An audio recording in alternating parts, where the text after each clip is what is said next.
Before we begin tonight's story, if you're finding value in these accounts from law enforcement across America, please take a moment to subscribe and hit that like button.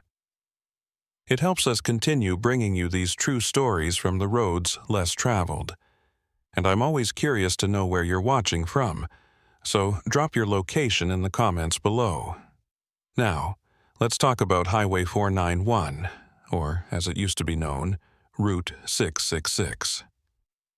I am Daniel Benally, and I served as a highway patrol officer with the Navajo Nation Police Department from 1995 to 2003. During this time, I was primarily assigned to the highway section stretching from the northwest corner of New Mexico to the Colorado border. In 1999, this highway was still called U.S. Route 666, the infamous Devil's Highway. Some believed the name was cursed. Looking back now, I wonder if they might have been right. I grew up in Shiprock, learned to drive on these roads, learned to respect them. The desert doesn't forgive mistakes. A blown tire at 70 miles per hour, a moment of distraction, a patch of black ice in winter, any of these could kill you out here. And on Route 666, people said the road itself was actively trying to kill you. Higher accident rates than any comparable highway. More fatalities per mile than almost anywhere in the country. The old folks had their explanations. They said the highway was built over sacred ground, over burial sites, over places where bad things had happened. They said the number itself, 666, was an invitation to evil. Some refused to drive it at all, taking long detours to avoid it. I didn't believe in any of that. I was a cop, trained to deal in facts and evidence. Accidents happened because of driver error, mechanical failure, weather conditions. Not because of numbers on a sign. That was before September 23, 1999. Before mile marker 66.6. Before I learned that some roads don't follow the normal rules, and some nights don't end when they're supposed to. It was a Thursday night, just after 10 p.m. I was starting my shift, heading north from Shiprock on 666, planning to patrol up to the Colorado border and back. The traffic was light, a few semi-trucks hauling loads through the night, some local traffic. Nothing unusual. The sky was clear, stars bright enough to cast shadows. No moon yet, but the starlight was enough to see the mesas in the distance. Dark shapes against the darker sky. The highway stretched out straight ahead of me, 2 lanes of asphalt cutting through the emptiness. My radio crackled. Unit 7, this is dispatch. Unit 7, go ahead. Be advised, we've got reports of a possible disabled vehicle, northbound Route 666 near mile marker 67. No further details. Copy that, en route. Mile marker 67 was about 15 minutes north of my position. I increased my speed, watching the mile markers count up. 55, 56, 57. The numbers painted on white metal posts, reflecting my headlights as I passed. Then I saw something that made me slow down, mile marker 66.6. I'd never seen a decimal mile marker before. Whole numbers, always. But there it was, clear as day. 66.6, the numbers crisp and official looking. I filed it away as odd, but not alarming. Maybe there was some surveying reason for it, some adjustment in the mile measurements. I had a disabled vehicle to check on. I found it at mile marker 67, pulled off on the shoulder. A silver Toyota Camry, early 90s model, front end crumpled like it had hit something solid. But there was nothing around to hit. No other vehicles, no guardrails, no obstacles. Just open desert on both sides of the highway. I pulled up behind it, activated my lights, and called it in. Dispatch, Unit 7, I've got a 1050, single vehicle, no other cars involved, checking for injuries. I approached the vehicle carefully, flashlight in my left hand, right hand near my weapon. You never knew what you'd find. Could be someone hurt, could be someone drunk, could be someone dangerous. The driver was sitting behind the wheel, hands at 10 and 2, staring straight ahead. Male, maybe mid-30s, Navajo, wearing a denim jacket. No visible injuries, but he wasn't moving. I tapped on the window. "Sir? Navajo police. Are you injured?" He blinked and turned to look at me slowly, like he was waking up from a dream. "What happened?" "That's what I need to ask you. Looks like you hit something. Do you remember the accident?" He shook his head, then looked down at his hands on the wheel, then at the crumpled hood of his car. "I was just driving. I don't remember hitting anything." "Are you hurt? Any pain, dizziness, nausea?" "No, I feel fine, but my car—" He gestured at the damage. I had him step out so I could check him for injuries and signs of intoxication. He passed the field sobriety test easily. No smell of alcohol, no slurred speech, pupils normal. He was genuinely confused about what had happened.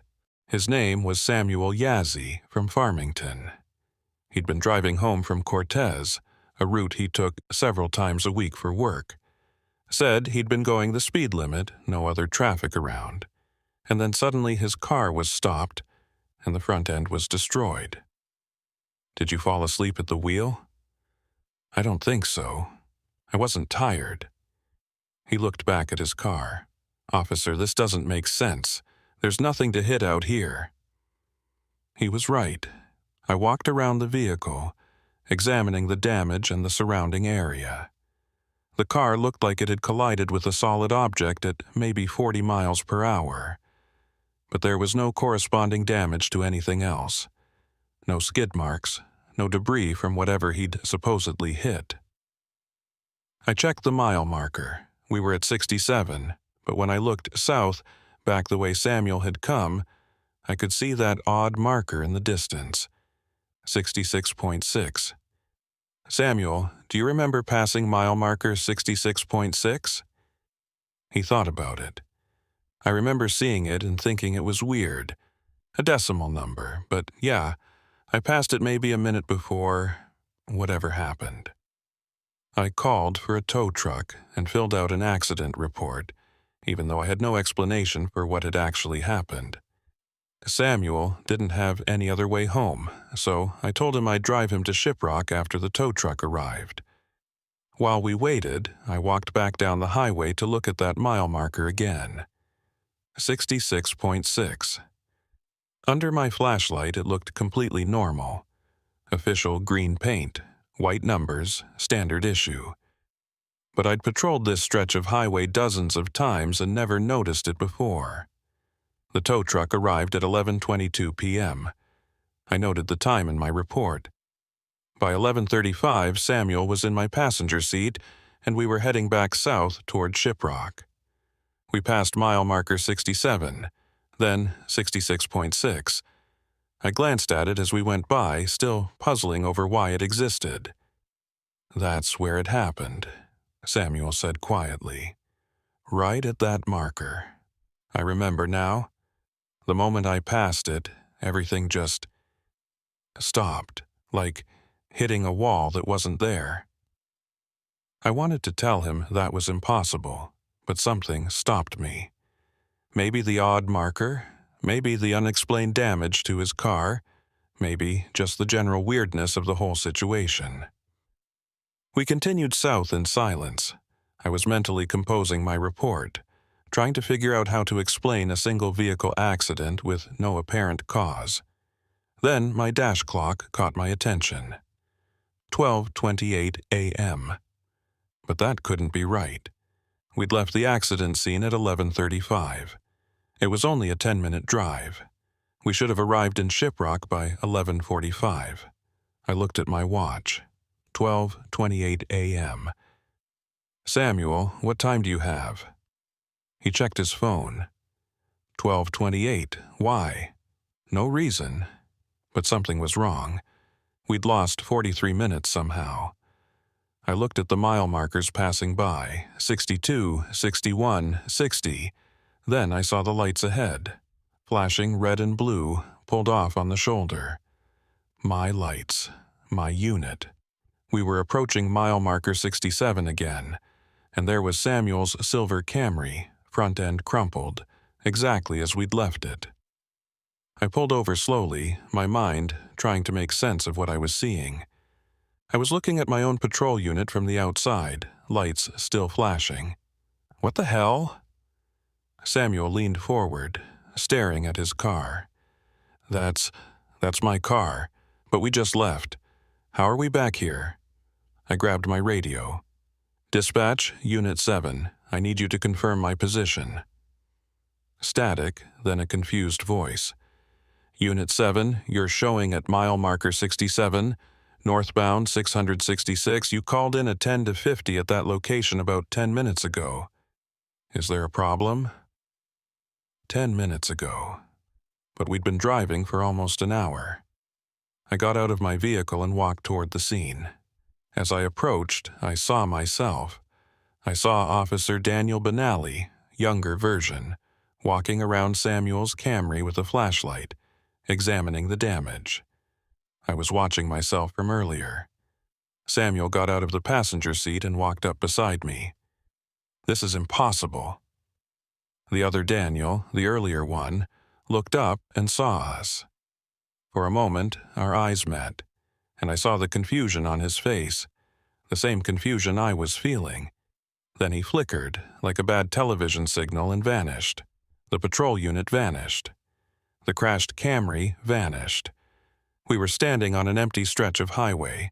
My radio crackled again. Unit 7, this is dispatch. We've got a report of a possible disabled vehicle, northbound Route 666 near mile marker 67. The same call, the exact same call from an hour ago.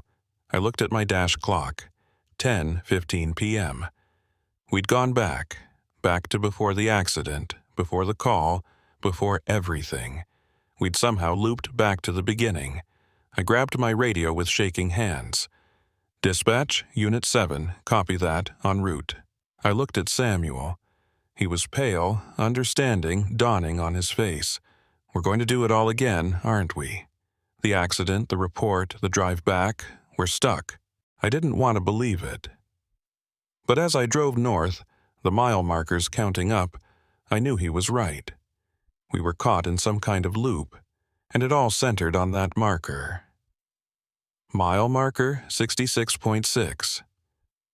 We reached mile 67 at 10:28 p.m. exactly as before. There was Samuel's silver Camry, front end crumpled, exactly as before. Samuel was in the driver's seat, hands at 10 and 2, staring straight ahead. But I was standing outside my patrol unit with a different Samuel, the Samuel who'd already lived through this once. The Samuel in the car looked up and saw us, saw himself standing next to me. His eyes went wide. This is insane, the Samuel beside me whispered. That's me an hour ago. I approached the car slowly. The earlier Samuel rolled down his window, staring at his future self. What's happening? He asked. Who is that? Why does he look like me? Because he is you, I said. And we're all stuck in some kind of time loop. It centers on mile marker 66.6. Every time we try to leave, we end up back here. I checked my dash cam. Surely there'd be footage of the first loop, proof that this wasn't a hallucination. But when I reviewed it, there was nothing. The timestamp showed 10:28 p.m., and the footage started exactly at that moment. No record of anything before. The earlier Samuel got out of his car, and now there were two of them, standing side by side, identical except for the expressions on their faces.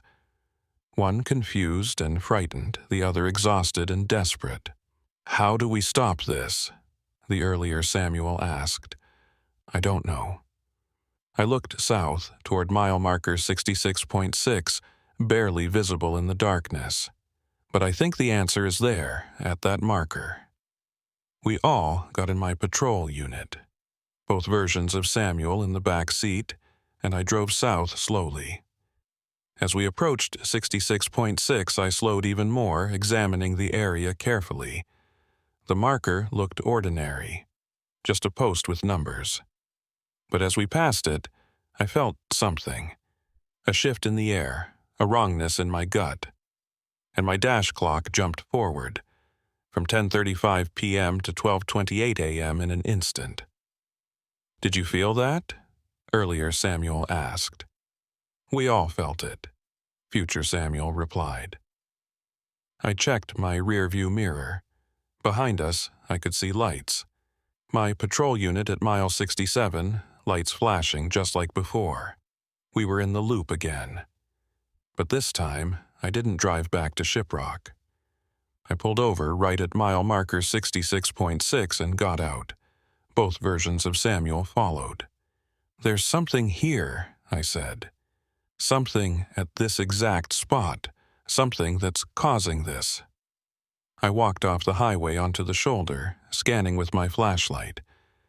The desert looked normal. Sagebrush, sand, rocks. Nothing unusual. Then I saw it. A small memorial, half buried in the sand. White wooden cross, faded plastic flowers, a name I couldn't quite read in the dim light. I knelt down and brushed away the sand. The name became clear. Samuel Yazzie. And a date.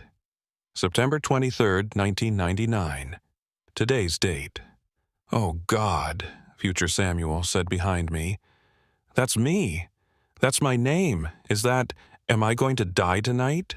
I looked at the memorial more closely. There was a plaque underneath the cross. "Died in a single vehicle accident at this location. May his spirit find peace." "You already died," I said quietly. "That first accident, the one we can't explain. That's what killed you, and somehow we're stuck reliving the moment over and over. But I'm not dead. I'm right here. Are you?" I stood up and faced him. Both versions of him. We're in a loop. Time keeps resetting. Maybe death can't complete itself if time won't move forward. Earlier, Samuel was shaking his head. I said, "See, this can't be real. This is insane." 66 minutes, future Samuel said suddenly. "We loop every 66 minutes, 10:28 to 11:35, when we think we're driving away. Then 12:28 when we're back at the accident. That's 66 minutes, and the marker is 66.6. "The number," I said, understanding, clicking into place. "Route 666, mile marker 66.6. 66 minutes, it's all connected." My radio crackled. "Unit 7, this is dispatch. We've got a report of a possible disabled vehicle." The loop was starting again. "We have to break it," I said. "We have to figure out how to move past this spot, past this moment, before we're trapped here forever."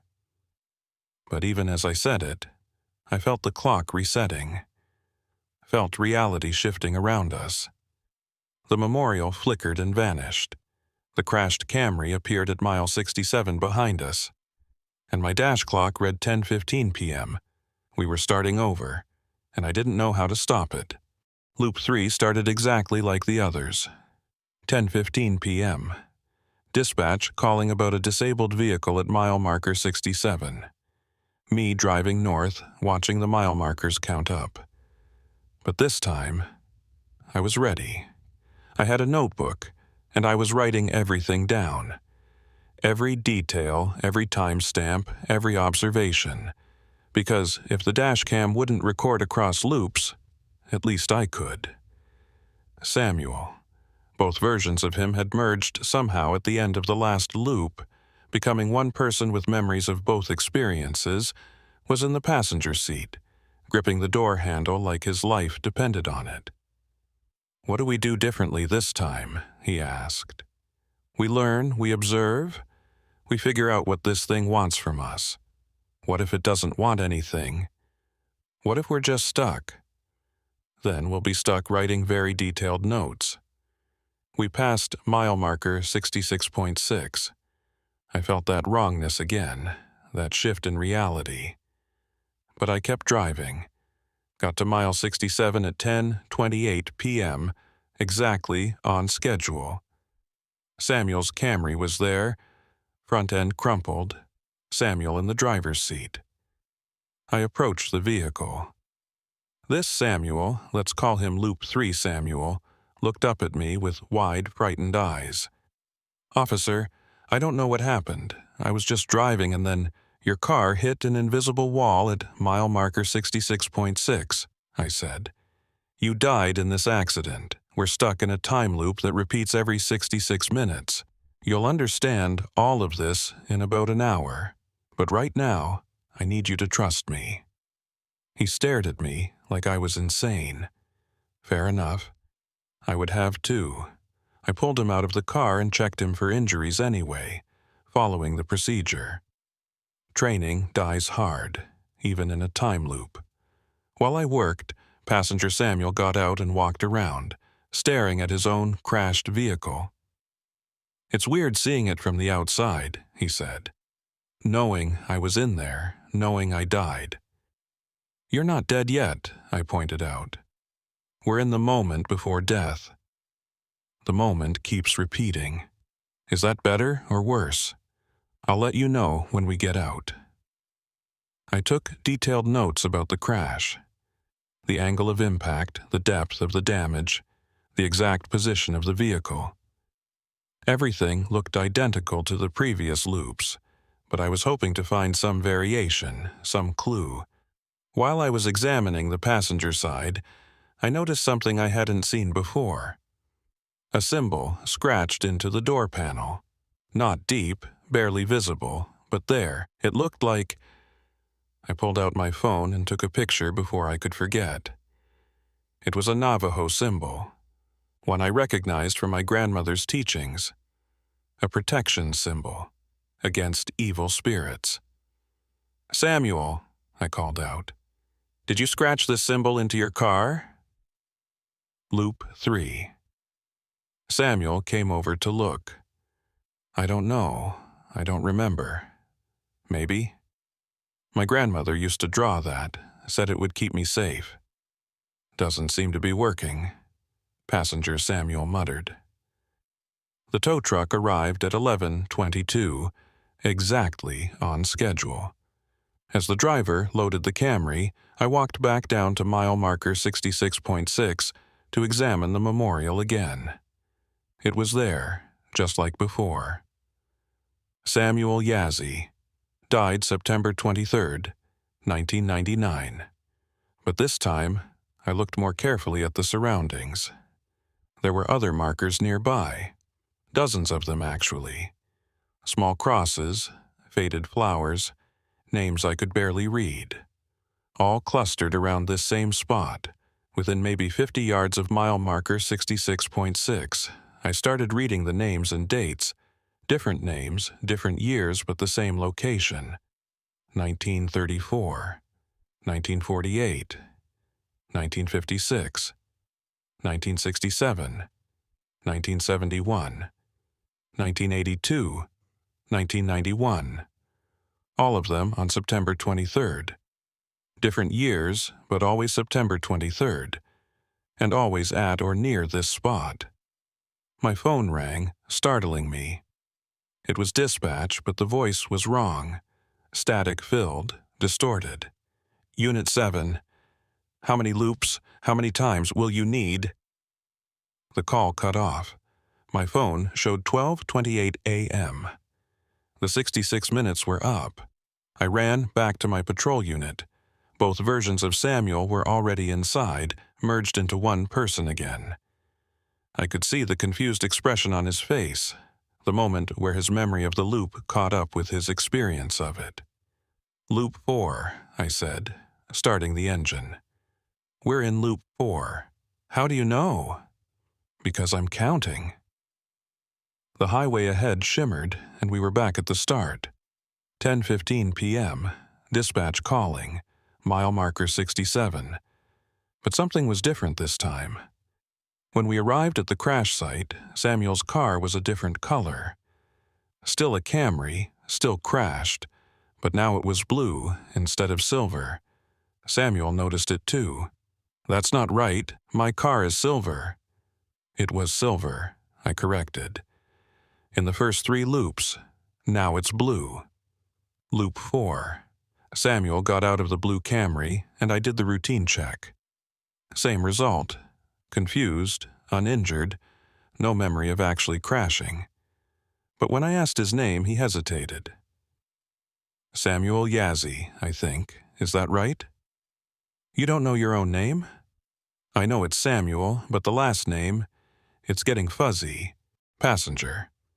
Samuel looked worried. "That happened to me too. Between loops. I can feel my memories getting softer, like they're being erased." "The loop is breaking us down," I said. "Each time through, we lose a little more. Details, memories, eventually identity. How do we stop it?" I looked at my notes. The protection symbol on the car, the multiple memorials at mile 66.6, all the deaths on September 23rd going back decades. "There's a pattern," I said. "Deaths at this location, always on September 23rd. The loop is 66 minutes. The marker is 66.6 Route 666. The numbers mean something." 6 is supposed to be an evil number, Samuel said. "The devil's number. In Christian mythology, maybe. But we're Navajo. Our traditions are different." I thought about what my grandmother had taught me about numbers. In our way, 6 isn't evil, but it's unfinished, incomplete. Our sacred numbers are 4 and 7. 6 is between them. Stuck, like we're stuck, exactly like we're stuck. We made it to mile marker 66.6 with 10 minutes left in the loop. I pulled over and got out, both versions of Samuel following. "What are we looking for?" Samuel asked. "Answers. The memorial mentions spirits finding peace. What if they haven't? What if all these people who died here are still stuck, just like us?" I walked off the highway, deeper into the desert. The memorial crosses were scattered in a rough circle around mile marker 66.6, like markers surrounding some central point. In the middle of the circle, barely visible, was a depression in the sand. I started digging. Samuel joined me. After a few minutes, my hand hit something solid, metal. We uncovered an old sign, rusted and bent. It had been driven into the ground face down, deliberately buried. I pulled it out and flipped it over. It was a highway marker. But not for Route 666, it said Route 111, New Mexico State Highway. 111. There was a different road here, I said. Before Route 666, they built 666 over Route 111. Why does that matter? Because... I stopped. My phone was ringing again, but this time the caller ID showed a number I recognized. My own number. I was calling myself. I answered. "Hello?" My own voice came through, but older, tired. "Daniel, this is you. From Loop 73, listen carefully. You can't escape the loop by leaving. You have to go back to the beginning. Find out what happened on Route 111 on September 23, 1933. That's when it started. That's the original sin. Who are you? How are you calling me?" "I'm you. 69 loops from now. The phone lines cross between loops sometimes. I don't have long. Just remember, 1933, Route 111, September 23rd, 66 dead. Find the truth or you'll end up like me, stuck here for..." The call cut off. I stared at my phone, then at Samuel. "Did you hear that?" "I heard it. Your future self. 69 loops from now." He looked terrified. "We could be here for that long?" "Not if we figure this out. 1933, Route 111, 66 dead." I pulled out my notebook. That's the key. That's when this started. The loop reset, 10:15 p.m. again. Loop 5. This time, when we got to mile marker 67, Samuel's car was different again. Not a Camry anymore. It was an old Ford pickup truck from the 70s. And the Samuel inside was wearing different clothes. Work clothes stained with oil. "Officer," he said when I pulled him out, I don't remember my name." "Samuel Yazzie." "Is it? That doesn't sound right. But I can't remember what it should be." The erosion was getting worse. Each loop, more details changed. The vehicle, the clothes, the memories. Like the loop was searching through different versions of the same moment, different possibilities. "What do you remember?" I asked. "Driving, that's all, just driving. And then stopping, here, always here." I looked at passenger Samuel, the one who'd been with me through multiple loops. He was fading too. His features were less distinct, like looking at someone through frosted glass. "I can feel it," he said quietly. "I'm forgetting who I was, what I was. Soon, I'll just be a ghost in the loop, a repeat with no origin. We're running out of time," I said. "We need answers now." We drove back to mile marker 66.6 with purpose this time. I pulled out the buried Route 111 sign and examined it more carefully. There was text on the back, almost worn away. "Dedicated September 23, 1933. In memory of the 66. "In memory," Samuel repeated. "That's a memorial, but for what?" My phone rang again.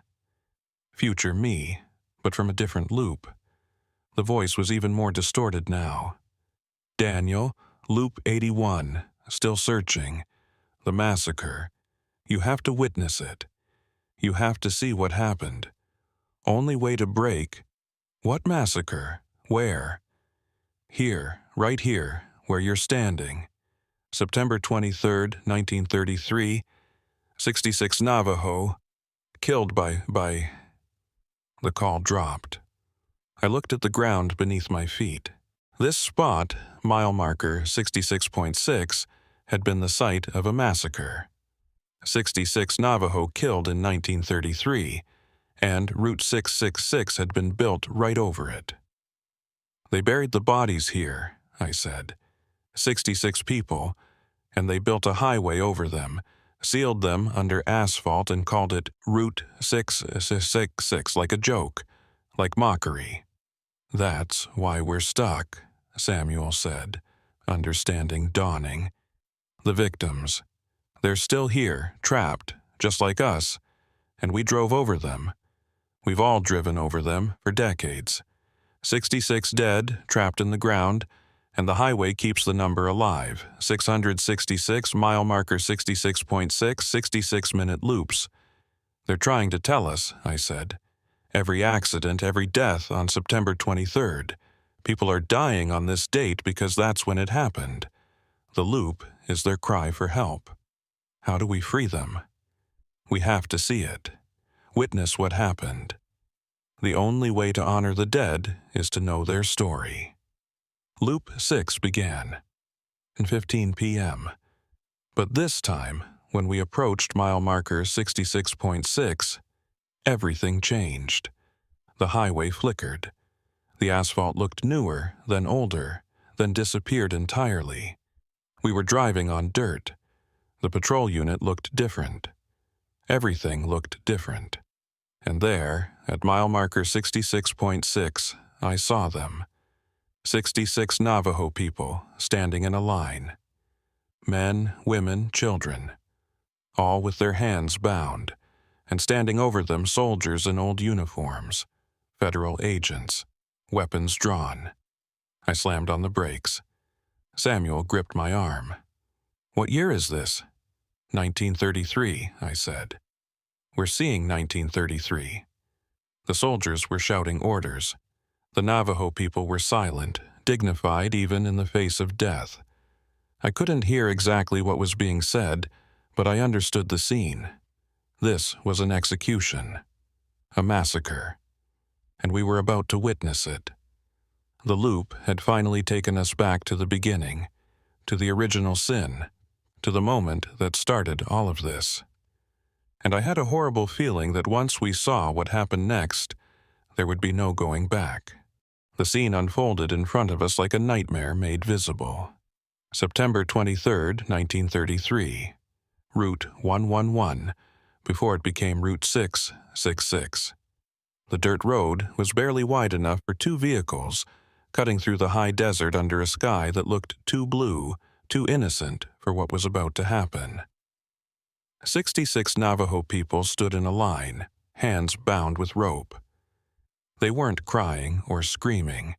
They stood with quiet dignity, even the children. That's what haunted me most, their silence. They knew what was coming, and they faced it with grace. The soldiers, maybe 20 of them, stood in formation, rifles ready. An officer in front was reading from a document, but I couldn't hear the words. The wind carried them away before they could reach us. "Why?" Samuel whispered beside me. "What did they do?" "Nothing," I said. "They did nothing. I remember this now. My grandmother told me. It wasn't in the history books, but she knew. They told stories about it." The memory came flooding back, like the loop had unlocked something in my mind. September 1933. The Depression was crushing everyone, but the Navajo had it worse. Livestock reduction was coming, but before that, there were land disputes. The federal government wanted to relocate families, take more land for national forests and grazing leases. Some families refused to move. 66 of them, from several clans, gathered here to make their stand peacefully. They weren't armed. They weren't threatening anyone. They just refused to leave their traditional lands. The Bureau of Indian Affairs called it an unlawful assembly. The sheriff called it a threat. The soldiers called it an insurrection. It was none of those things. It was just people standing on their own land, saying no. And they were killed for it. I watched as the officer finished reading his document and stepped back. The soldiers raised their rifles. The Navajo people closed their eyes or looked at the sky. Some sang quietly. I could hear it now, faintly, carried on the wind. A traditional song, one my grandmother used to sing. "We have to stop it," Samuel said, reaching for the door handle. I grabbed his arm. "We can't. This already happened. We're just witnessing it. Ghosts watching ghosts. They're not ghosts. They're people. They're about to die. They died 86 years ago. We're not changing history. We're seeing what was buried." The officer gave the order. The rifles fired. The sound was like thunder, echoing off the mesas, rolling across the empty land. Birds scattered from the scrub brush. The silence afterward was worse than the gunfire. 66 people fell. The soldiers waited, making sure none survived. Then they began the work of burial. Not proper burial. Just holes in the ground. Shallow graves, covered quickly and marked with nothing. An hour later, the soldiers were gone. The bodies were buried. The land looked peaceful again, like nothing had happened. But the land remembered. "This is what's under the highway," I said quietly. "This is what Route 666 was built over. Not just graves, not just bodies, murdered people. A massacre site. And nobody knows, nobody remembers. Except the road," Samuel said. "The road remembers. That's why it's cursed. That's why people die here every September 23rd. The victims are trying to tell their story." My patrol unit shimmered, and we were back in 1999, back in the loop. But now I understood what the loop was asking for. "We have to tell the story," I said. "That's how we break this. We have to make sure what happened here isn't forgotten. The dead can't rest until their deaths are acknowledged." Loop 7 started, 10:15 p.m. as always. But Samuel was different this time. When I pulled him out of his crashed vehicle, now a station wagon from the 80s, he looked at me with recognition. "Daniel, you're the cop from the other loops. You remember?" "I remember all of it, every loop. It's like I'm waking up more each time instead of forgetting. Is that normal?" "Nothing about this is normal." But it gave me hope. Maybe we were making progress, maybe the loop was loosening its grip. "I remember 1933, too," Samuel said. "I remember seeing it, those people. They were killed for nothing, just for standing on their own land." "Your name is Yazzie," I said. "Was anyone in your family—" His face changed. "My great-great-grandmother. She was at the gathering. She was one of the 66. Her name was Clara Yazzie." "So you're a descendant. That's why you're the one who crashes here. That's why you're trapped in the loop. You're connected to the victims." "And you?" I thought about it. My grandmother was from this area. She knew the story. Maybe I'm connected too. Maybe that's why I'm the officer who responds. We're the ones who can see it, who can bear witness. "So, how do we tell the story? How do we make people remember?" I looked at my notebook, filled with observations from multiple loops, then at my patrol unit's radio and computer. We document everything, every detail. We make it official. We create a record that can't be erased. We spent the remaining loops, 8, 9, 10, gathering information. Each time the loop reset, we retained more memory. Each time, Samuel's crashed vehicle was different, showing us different eras, different versions of the same tragedy playing out. Loop 11 showed us a 1948 accident. A family of 4 killed at mile marker 66.6. Loop 12 showed us 1956. A young man on a motorcycle. Loop 13 showed us 1967. A couple in a convertible, all on September 23rd, all at the same spot, all dying over the buried victims, adding to the cycle of tragedy. "The road is hungry," Samuel said in Loop 14. "It takes one life every few years, like a tribute, like it's trying to reach 66 again." "How many have died here total?" We counted through my notes. Since 1933, there had been 31 documented deaths at or near mile marker 66.6, all on September 23rd. The road was halfway to 66. "What happens if it reaches 66? Samuel asked. "I don't want to find out." Loop 19 was different. When we arrived at mile marker 67, there was no crashed vehicle. Samuel wasn't there. It was just an empty highway. "Where am I?" Samuel asked, sitting beside me in the patrol unit. "I don't know. The loop is changing." We drove to mile marker 66.6 and stopped. The memorial crosses were glowing faintly in the darkness, like they were lit from within. And standing among them was a figure. An elderly Navajo woman, wearing traditional clothing from the 1930s. She looked at me with eyes that held both sorrow and hope. "You've seen it," she said. Not a question, a statement. "Yes. The massacre. September 23rd, 1933. 66 dead. We've been waiting for someone to see, to understand, to remember." She gestured to the memorial crosses. "Each death here adds to the weight. Each forgotten life makes the curse stronger. But you've broken the pattern. You've witnessed the truth. Are you one of the 66? I am Clara Yazzie. I died here with my family, with my people.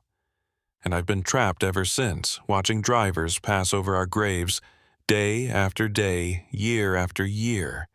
Nobody stops, nobody remembers, just crosses on the roadside, ignored and forgotten." Samuel stepped forward. Great-great-grandmother? Clara looked at him with surprise and joy. You're my descendant. I can see the family in your face. You survived. Our line continued. I crashed here. I'm caught in the loop. Because you're connected to us. The blood tie brought you here, made you one of the 66 even across time. She looked at me. And you, officer. You're connected too. My grandmother knew the story. She told me once, when I was young. I'd forgotten until now. Memory is how we survive death. Story is how we become eternal. You've remembered us. Now you must make others remember. How? She pointed to my patrol unit. You have tools we never had. Machines that record truth. Use them. Document what happened here, file reports, create records, make it official, and on September 23rd every year, come back here. Honor the dead. Say their names. Keep the story alive. That's how we break the loop? The loop breaks when the debt is paid. 66 lives were taken. 66 stories were silenced. You've brought their stories back to light. That's payment enough. She began to fade, becoming translucent like morning mist. Wait, Samuel called out. What about me? If the loop breaks, do I die? The memorial said I died here. Clara smiled sadly. The memorial shows one possible truth. But you've already died 66 times in 66 loops. That debt is paid too. When the loop breaks, you get to choose which version of yourself survives. The one who crashed, or the one who witnessed the truth. I choose to live. Then live and tell our story. Tell your children and grandchildren. Make sure what happened here is never forgotten again. She disappeared completely. The memorial crosses stopped glowing, and I felt it. The loop breaking. Time moving forward properly. The curse lifting. My dash clock read 2:14 a.m. We'd been in the loop for 4 hours real time, but we'd lived through 22 iterations of the same 66 minutes. Samuel was still there beside me. Solid, alive, real. Did we break it? He asked. I think so. Check your car. We drove back to mile marker 67. There was no crashed vehicle, just empty highway. I'm alive, Samuel said, wonder in his voice. I'm actually alive. We both are, and now we have work to do. I spent the next week filing reports, documenting everything I'd learned. The 1933 massacre, the 66 victims, the pattern of deaths every September 23rd. The curse of Route 666, my superiors thought I was crazy. The federal government denied any massacre had occurred. There were no records, no documents, no proof, but I had my notes. I had Samuel's testimony. And slowly, other voices began to emerge. Elders who'd heard the stories from their grandparents. Families who'd lost loved ones at mile marker 66.6. Researchers who'd found fragments of evidence, pieces of the puzzle. The truth came together, one story at a time. In 2003, U.S. Route 666 was officially renumbered to U.S. Route 491. The government said it was because of the stigma attached to the number 666 because of superstition and bad publicity. But I knew the real reason. The road was being reborn. Given a new name, a new start. The curse was breaking. Mile marker 66.6 was removed during the renumbering. The spot where it had been was marked instead with a memorial. An official one this time, placed by the tribal government with the support of descendant families. In memory of the 66 Navajo people killed at this site on September 23, 1933. May their spirits find peace. May their story be remembered. 66 names were carved into the stone. Clara Yazzy's name was there. Every year, on September 23rd, I go back to that spot. Samuel comes too. We stand with the families of the victims, and we tell the story. We make sure it's remembered. The deaths stopped after 2003. No more accidents on September 23rd. No more mysterious crashes at mile marker 66.6. The road just became a road again. Still dangerous, still demanding respect, but not cursed anymore. Not hungry. The loop had been broken. The debt had been paid. The dead could finally rest. And Clara Yazzy's great-great-grandson lived to tell her story. Sometimes, late at night when I drive Route 491, I feel like I can still sense them. The 66, not as ghosts or spirits or curses, just as presences. Witnesses to their own memory, satisfied that finally, someone had seen the truth and refused to forget it. The highway still carries their weight, but now it carries their story too, and that makes all the difference. The years after breaking the loop were strange. I kept patrolling Route 491, the highway that used to be Route 666, and part of me always waited for the loop to start again. Waited for that call at 10:15 p.m. about a disabled vehicle at mile marker 67. Waited to see Samuel Yazzy's crashed car and know that we were trapped again. But it never happened. Time moved forward normally.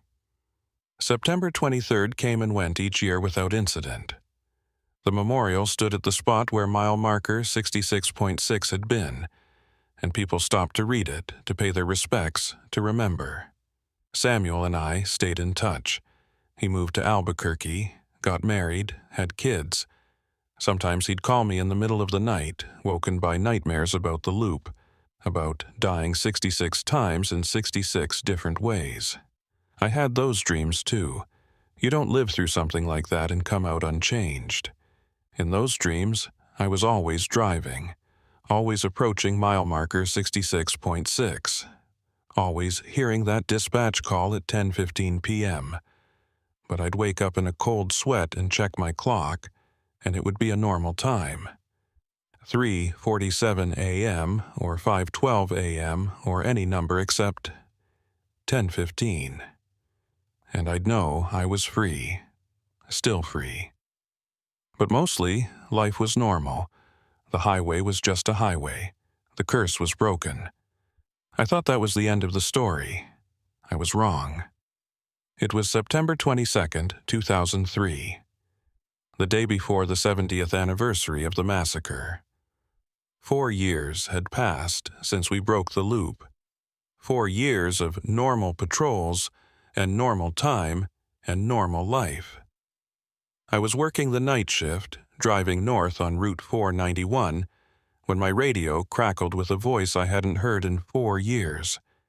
Unit 7, this is dispatch. We've got a report of a disabled vehicle, northbound Route 491, near mile marker 67.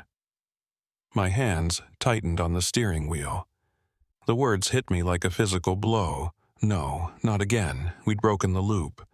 The curse was lifted. This couldn't be happening. But even as panic rose in my chest, I forced myself to breathe.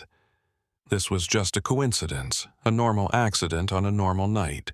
It didn't mean anything, except it was September 22nd, one day before the anniversary.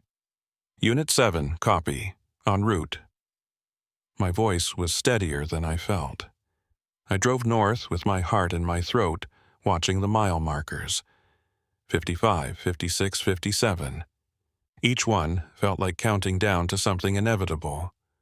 Where mile marker 66.6 had been, there was just the memorial now, illuminated by my headlights as I passed. The 66 names carved in stone. I said a quiet prayer to them, like I always did, and continued to mile marker 67. There was a car there, a silver Toyota Camry, early 90s model, front end crumpled like it had hit something solid. My breath stopped. Silver Camry. Early 90s, the exact same car from the first loop, from Loop 1, when this all started in 1999. No, please, no. I pulled over and sat there for a moment, gripping the steering wheel so hard my knuckles went white. This was just a coincidence, had to be. There were thousands of silver Camrys on the road. Accidents happened. This didn't mean the loop was starting again, but my hands were shaking as I got out and approached the vehicle. The driver was slumped over the steering wheel. Male, mid-30s, Navajo. For a terrible moment, I thought it was Samuel. That somehow we were back at the beginning, and the last 4 years had been a dream, or another loop, or some kind of temporal hiccup. But as I got closer, I saw it wasn't Samuel. The face was different. Similar age, similar build, but a different person. "Sir, are you injured?" I checked his pulse. Alive, stable, no obvious trauma. He stirred and looked up at me with confused eyes. "What happened? I was just driving and then—" "Your car hit something. Do you remember what?" "No. There was nothing to hit, just empty road." His voice was shaky, disoriented. "I don't understand. One second I was driving normally, the next my car was stopped and the front end was destroyed." I helped him out of the vehicle and did the routine check. Sobriety test, passed. Medical assessment, no injuries. Pupil response, normal. He was genuinely confused about what had happened, not hiding anything, not lying. His driver's license said Thomas Benally, not Yazzie. Benally, my name was Benally, Daniel Benally. I felt a chill that had nothing to do with the desert night air. "Mr. Benally, do you have family from this area?" He nodded, rubbing his temples. "Yeah, my great-grandfather's family was from around here. Why?" "What was his name?" "Jacob Benally. He died a long time ago, before I was born. My grandmother used to tell stories about him." Jacob Benally, one of the 66. I'd seen his name on the memorial stone 100 times. This wasn't a coincidence. I completed the accident report, but my mind was racing. Was this a new loop, a different curse, or just an echo of the old one, a ripple in time that hadn't fully settled? The tow truck arrived. Thomas didn't have a ride, so I offered to drive him back toward the shiprock. As we drove south, passing the memorial again, he stared at it through the window. "Officer, can I ask you something?" Thomas said quietly. "Do you believe in the curse? The old Route 666 curse?" I chose my words carefully. "I know there was a tragedy here. 66 people killed in 1933. That's not a curse. That's history. But the accidents, all the deaths on September 23rd over the years. My grandmother told me stories about it. She said the highway was hungry, that it took lives to feed the dead buried underneath." He looked at me. "That's more than just bad luck, isn't it? The curse was broken in 2003, when they renumbered the highway. Was it, or did it just—" Pause. Thomas turned in his seat to face me fully. "Officer Benally, we have the same last name, did you notice that? We're probably related somehow. Distant cousins, maybe. Both descended from families who were here in 1933. A lot of people in this area have the Benally name.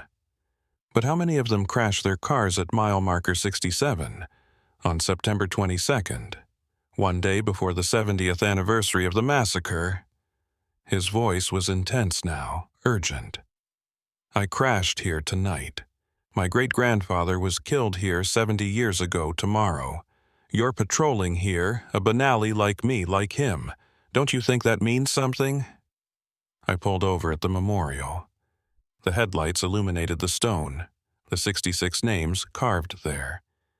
I could see Jacob Benally's name from where I sat. "What do you think it means?" I asked. Thomas got out and walked to the memorial. I followed. He knelt down and traced his great-grandfather's name with his finger. My grandmother told me Jacob Benally was a good man, a father of 4. He joined the gathering because he believed in peaceful resistance, believed they could make the government listen without violence. Thomas's voice broke. They killed him for standing on his own land, shot him down like an animal, and buried him in an unmarked grave. It took 70 years for anyone to even acknowledge he existed, that he died here. We put up this memorial. We tell the story every year. But is that enough? Thomas stood and faced me. 70 years, Officer Benally. That's a lifetime. That's a complete cycle. In Navajo tradition, 70 years is when debts come due, when old wounds either heal completely or tear open again. Tomorrow is the 70th anniversary, and tonight, a descendant of one of the victims crashes at the exact same spot where they died. That's not random, that's a message. A message about what? That something's still not right.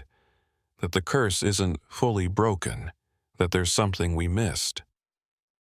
I wanted to dismiss him, to chalk this up to coincidence and superstition, but I'd lived through the loop. I'd seen Clara Yazzy's ghost. I'd witnessed the 1933 massacre across time itself. I knew that some things couldn't be explained by logic and reason. I'll look into it, I said, finally. Tomorrow, on the anniversary, I'll make sure everything is properly honored. Thomas nodded, seeming satisfied. I drove him the rest of the way home and returned to patrol, but his words stayed with me. 70 years. A complete cycle. Something we missed. I called Samuel from my patrol unit. It was after midnight, but he answered on the second ring, alert and awake. Daniel? Did you feel anything tonight? Anything strange? No. Why? What's wrong? There was an accident at mile marker 67. A Benally like me. Thomas Benally. His great-grandfather was one of the 66. Silence on the line for a long moment. Then, Daniel, it's been 4 years. We broke the loop. The curse is over.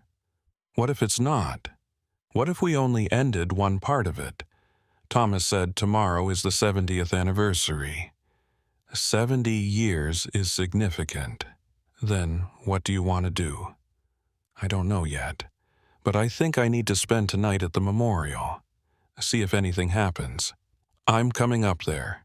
Samuel, you don't have to. I'm coming. I'll be there in 3 hours. He hung up before I could argue. I drove back to the memorial and parked, leaving my headlights on to illuminate the stone. Then I got out and sat on the ground, my back against the memorial, and waited. The desert night was quiet. No wind, no animals, no traffic. Just the hum of my patrol unit's engine in the vast silence of the high desert. Above me, the stars were brilliant, thousands of them. The Milky Way, a river of light across the black sky. At 11:58 p.m., 2 minutes before September 23rd, I heard it. Singing. Faint at first, barely audible, but unmistakable. The same song the 66 had sung before their execution.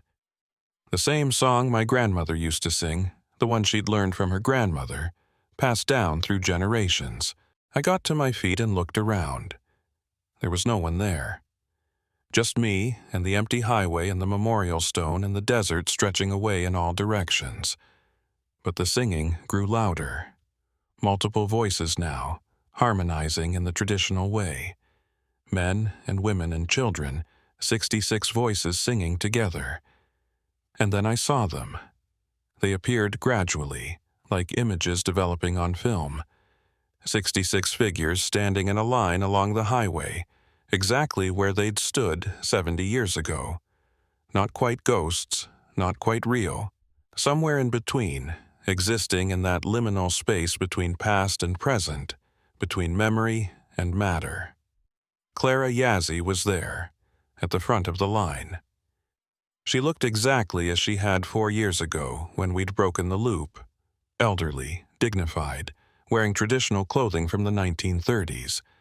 She looked at me with eyes that held both sorrow and something else now. Concern. Officer Benally, she said, her voice carrying across the distance between us. You came. You're back. I thought we broke the curse.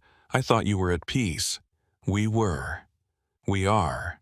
But peace doesn't mean forgetting, and there's something we forgot to tell you. Something we didn't understand ourselves until the cycle completed. The other 65 figures remained silent, standing in their line, watching. Witnesses to this conversation across time and death. What did you forget? Clara walked toward me, and I noticed something I hadn't seen before. Her feet didn't quite touch the ground. She moved like she was walking on air, hovering just an inch above the desert sand. The debt, she said. When we told you the debt was paid, we thought we meant the 66 victims, that honoring our deaths and telling our story would be enough to break the curse. And it was enough to break the loop, to stop the cycle of deaths every September 23rd. But the debt wasn't just 66 lives. It was 66 lives plus one. She gestured to the memorial stone. Read the names again, Officer Benally. Count them carefully. I turned and looked at the memorial. 66 names carved into the stone. I'd read them hundreds of times over the past 4 years. I knew every name, every date. But now, in the starlight, I saw something I'd never noticed before. At the bottom of the list, carved in smaller letters, almost invisible unless you knew where to look, was one more name. Captain James Morrison, Federal Agent, September 23, 1934. He's buried here too, Clara said quietly. The man who gave the order to fire. The man who executed 66 unarmed people for the crime of standing on their own land. He died exactly 1 year after the massacre. Heart attack, the official report said. But we knew the truth. Guilt killed him. The weight of what he'd done crushed his heart. Why is his name on the memorial? Why would you honor the man who murdered you? We didn't put it there, you did. Or someone did, in the years after the memorial was erected. Someone who understood that the curse couldn't truly be broken until all the dead were acknowledged. Not just the victims, all of them. I stared at the name, barely visible in the darkness. I never saw it before. Because you weren't meant to. Not until now. Not until the cycle completed. Clara moved closer, and I could see the lines of pain etched into her face. Captain Morrison was a victim too, in his own way. Not of bullets, but of the choices he made. He followed orders, like a good soldier. He believed he was doing his duty, and it destroyed him. That doesn't excuse what he did. No, nothing excuses it. But understanding doesn't mean excusing. Acknowledging doesn't mean forgiving. We can see someone's humanity and still recognize their crimes. We can honor their death and still remember their guilt. Why are you telling me this? Because, tonight, Thomas Benally crashed at mile marker 67, a descendant of one of the victims, on the eve of the 70th anniversary. That's not coincidence. That's a sign. The curse isn't fully broken because we've never acknowledged the perpetrator's humanity. We've told the story of the victims, but we've hidden the story of the man who killed them. And that hiding, that silence, that's a curse too, a different kind of curse. I looked at the 66 figures standing in their line. They were watching me, waiting. What do you want me to do? Tell the whole story, not just the massacre, all of it. Captain Morrison's life, his orders, his guilt, his death. Make him human again, not just a monster. Because monsters don't feel guilt, and he felt it so intensely it killed him. That's the final debt that needs to be paid, the debt of truth. If I do that, will you finally be at peace? Will the curse be truly broken? Clara smiled, sad but genuine. Officer Benally, we've been at peace since you broke the loop 4 years ago. This isn't about us anymore. This is about you, about the living, about making sure that the full weight of history is understood, not just the parts that fit comfortable narratives. She began to fade, becoming translucent in the starlight. The other 65 figures faded with her. "Wait," I called out. "Where is he? Where's Captain Morrison? If he's buried here, if he's part of this, why isn't he here with you?" Clara's voice came from very far away now, almost lost in the desert silence. "Because he won't appear until someone calls him, until someone acknowledges that he's trapped here too, reliving his guilt for 70 years. Free him, Officer Benally. Free him, and you free all of us. Free him, and the curse ends completely." They disappeared. All 66 of them. Gone like morning mist. I was alone at the memorial again. Just me and the stone, and the name I'd never noticed before. Captain James Morrison. The clock in my patrol unit ticked over to midnight. September 23, 2003, 70 years to the day since the massacre. I sat down next to the memorial and pulled out my notebook. I'd kept detailed records of everything that happened during the loop, every observation, every detail. Now I needed to research one more person, the man who'd given the order. Samuel arrived at 3 a.m., driving faster than he should have. He found me still at the memorial, surrounded by notes and my laptop, researching Captain James Morrison's life. "You look terrible," Samuel said, sitting down beside me. "I've been reading about the man who killed the 66. Clara Yazzie appeared again tonight. Said the curse won't fully break until we acknowledge his story, too." "His story? He murdered innocent people." "I know, but Clara said he was trapped here, too, reliving his guilt for 70 years. She said we have to make him human again, not just a monster." Samuel was quiet for a long time. Then, "What did you find?" I showed him my notes. Captain James Morrison had been a federal agent for 12 years before the massacre. Good record, by the book, no complaints. He'd been assigned to the Southwest in 1932, tasked with enforcing land relocations and preventing what the government called native insurrections. In September 1933, he received orders from Washington to disperse the gathering at Route 111 by any means necessary. His commanding officer, a colonel whose name had been redacted from the records, had made it clear. Make an example of them. Show the other tribes what happens when they refuse to move. Morrison had 60 soldiers under his command. He could have arrested the 66 and taken them into custody. He could have given them time to disperse peacefully.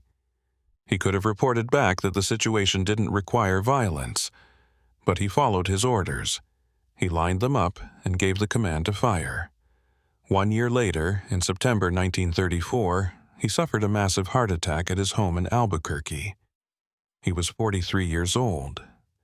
The official report said natural causes, but his wife told the doctor he'd been having nightmares. Couldn't sleep, couldn't eat.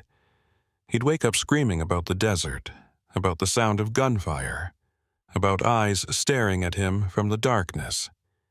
Guilt had killed him. And according to Clara, he'd been trapped here ever since, unable to move forward, unable to find peace. "So, what do we do?" Samuel asked. "We honor him, not for what he did, but for what he suffered afterward.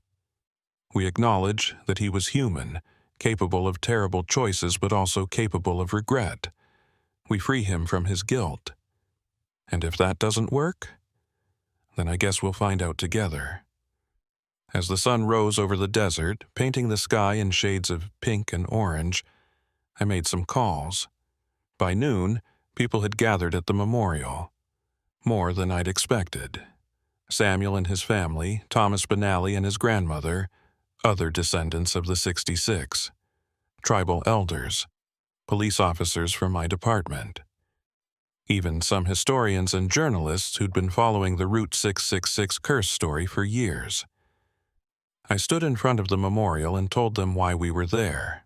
I told them about Captain Morrison, about his orders, about his guilt and his death.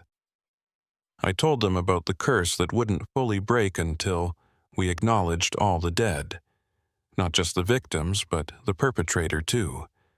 Some people were angry. They didn't want to honor a murderer. They didn't want to give him a place in the memorial, even a small one. And I understood that. How do you honor someone who destroyed so many lives?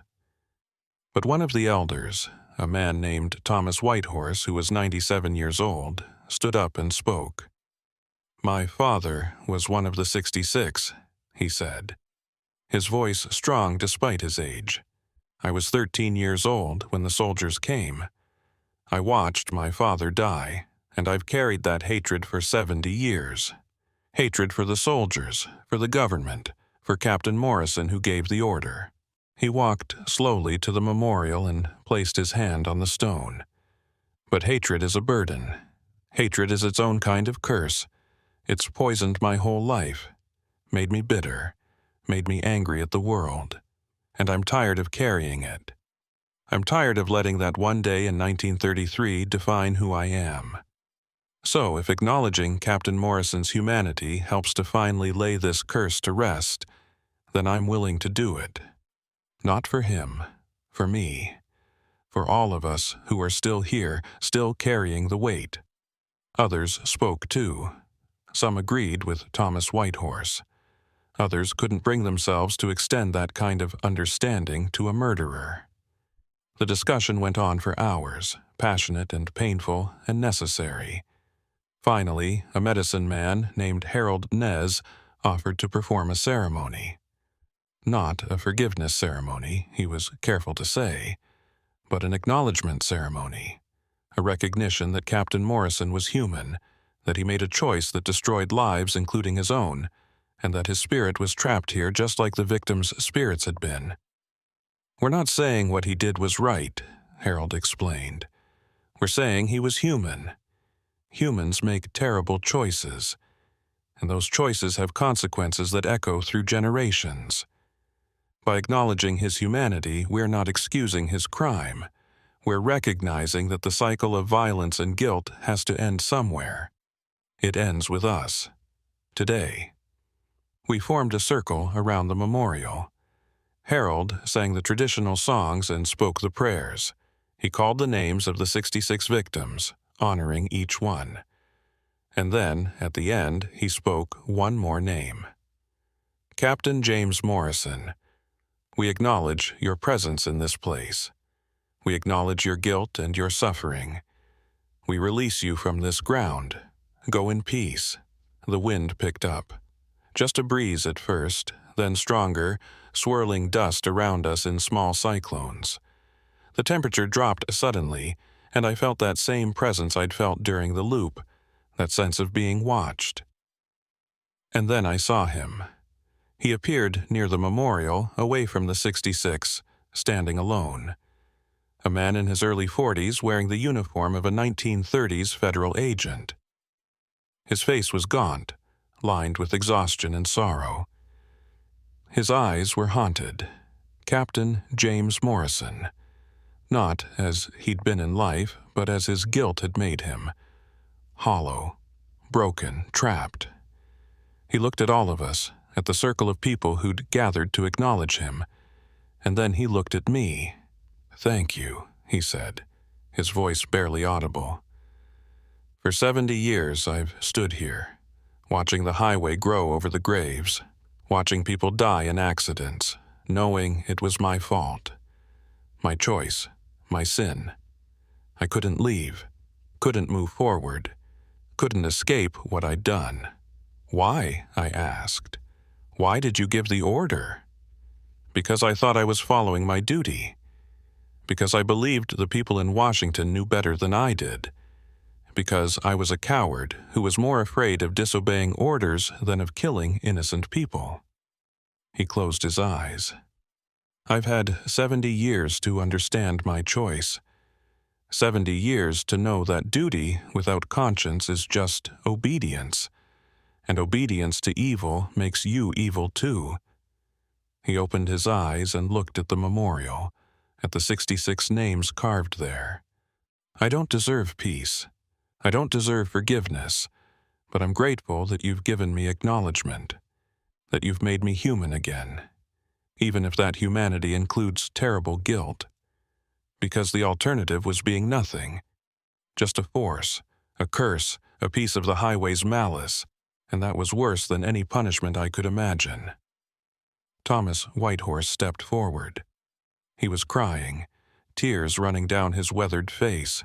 I saw you shoot my father, he said to Morrison. I watched him fall, and I've hated you for 70 years.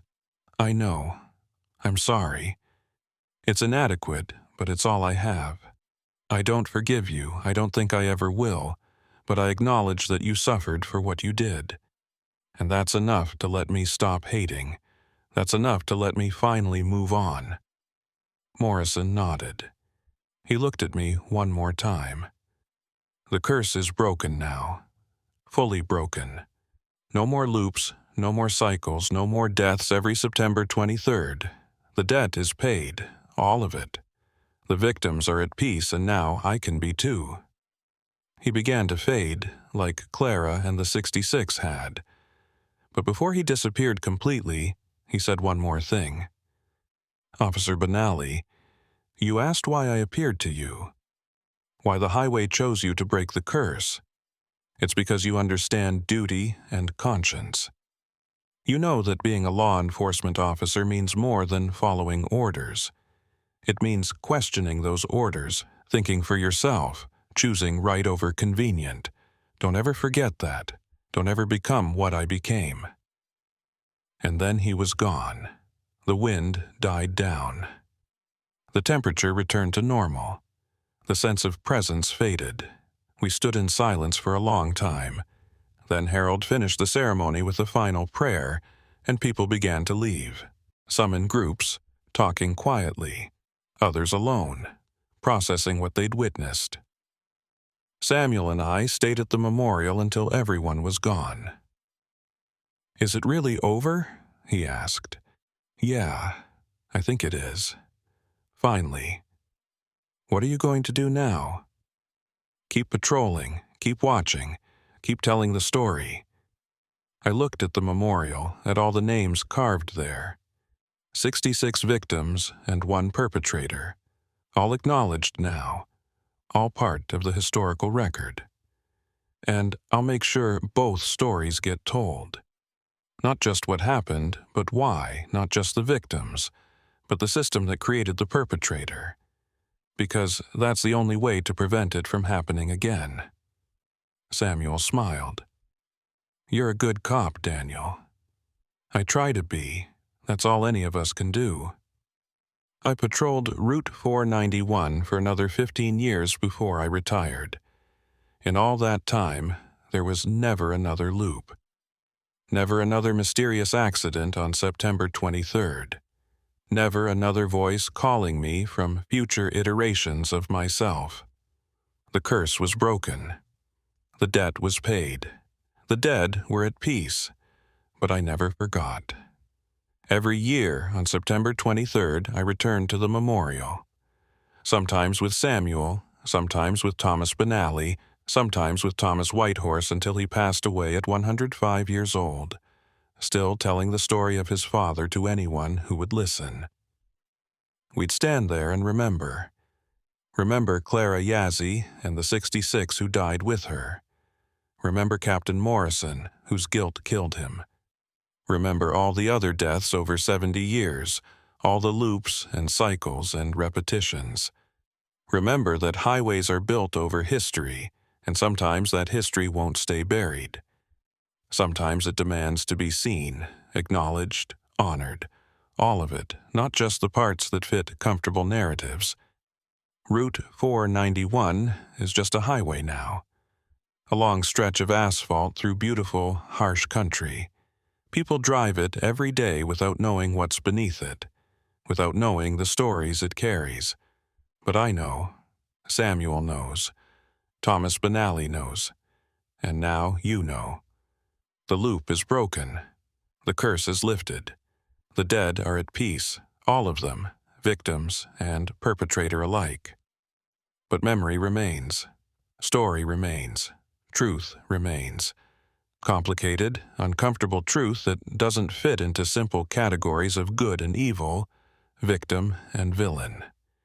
And that's how it should be, because the only thing worse than being trapped in a loop is being forgotten entirely. The 66 were silenced once in 1933. We made sure they'd never be silenced again, and Captain Morrison, the man who silenced them, was trapped in his guilt for 70 years. We freed him too, not through forgiveness but through acknowledgement, through recognizing that even people who do terrible things are still human, still capable of suffering, still part of the story that needs to be told. That's the real way to break a curse, not with power or force or violence, not even with forgiveness necessarily, but with the simple act of saying, I see what happened here. All of it, the good and the bad, the victims and the perpetrators, the suffering of the innocent, and the guilt of the guilty. I acknowledge it, I remember it, and I refuse to let it define me while also refusing to forget it. The endless mile finally ended. The 66-minute loop finally broke. And all it took was the courage to witness the full truth, not just the easy parts, but all of it, and refuse to let any of it die. Route 666 is gone. Route 491 remains. The numbers changed, but the land remembers. The memorial stands at the place where mile marker 66.6 used to be. 66 names carved large and one name carved small. 66 victims acknowledged and honored. One perpetrator acknowledged and understood. All of them finally at peace. And me, Daniel Benally, keeper of their story, making sure that peace wasn't bought with silence, but with the full, complicated truth. That's how you break a curse. That's how you honor the dead. That's how you make sure history doesn't repeat itself. You remember. All of it. You tell the story, the whole story, and you refuse to let the easy answers be enough.